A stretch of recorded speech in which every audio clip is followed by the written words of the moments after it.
क्या होती हैं इंटरमीडिएटरी गुड्स? तो ऐसी गुड्स जो डायरेक्टली नेचर से रॉ फॉर्म में तो नहीं होती हैं, थोड़ा सा उसमें वर्क करना पड़ता है, बट फिनिश प्रोडक्ट बनाने के लिए वो एज बेस मटेरियल यूज की जाती है, उन्हें बोलते हैं इंटरमीडिएटरी गुड।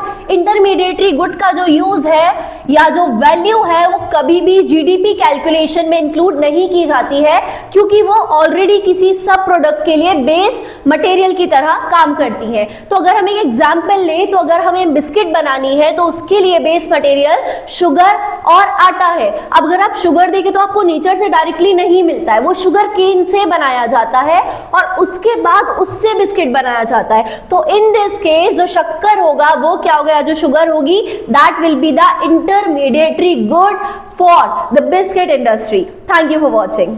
तो क्या होती हैं इंटरमीडिएटरी गुड्स? तो ऐसी गुड्स जो डायरेक्टली नेचर से रॉ फॉर्म में तो नहीं होती हैं, थोड़ा सा उसमें वर्क करना पड़ता है, बट फिनिश प्रोडक्ट बनाने के लिए वो एज बेस मटेरियल यूज की जाती है, उन्हें बोलते हैं इंटरमीडिएटरी गुड। इंटरमीडिएटरी गुड का जो यूज है या जो वैल्यू है वो कभी भी जीडीपी कैलकुलेशन में इंक्लूड नहीं की जाती है, क्योंकि वो ऑलरेडी किसी सब प्रोडक्ट के लिए बेस मटेरियल की तरह काम करती है। तो अगर हम एक एग्जांपल ले, तो अगर हमें बिस्किट बनानी है तो उसके लिए बेस मटेरियल शुगर और आटा है। अब अगर आप शुगर देखें तो आपको नेचर से डायरेक्टली नहीं मिलता है, वो शुगर केन से बनाया जाता है और उसके बाद उससे बिस्किट बनाया जाता है। तो इन दिस केस जो शक्कर होगा वो क्या होगा, जो शुगर होगी, that will be the intermediary good for the biscuit industry. Thank you for watching.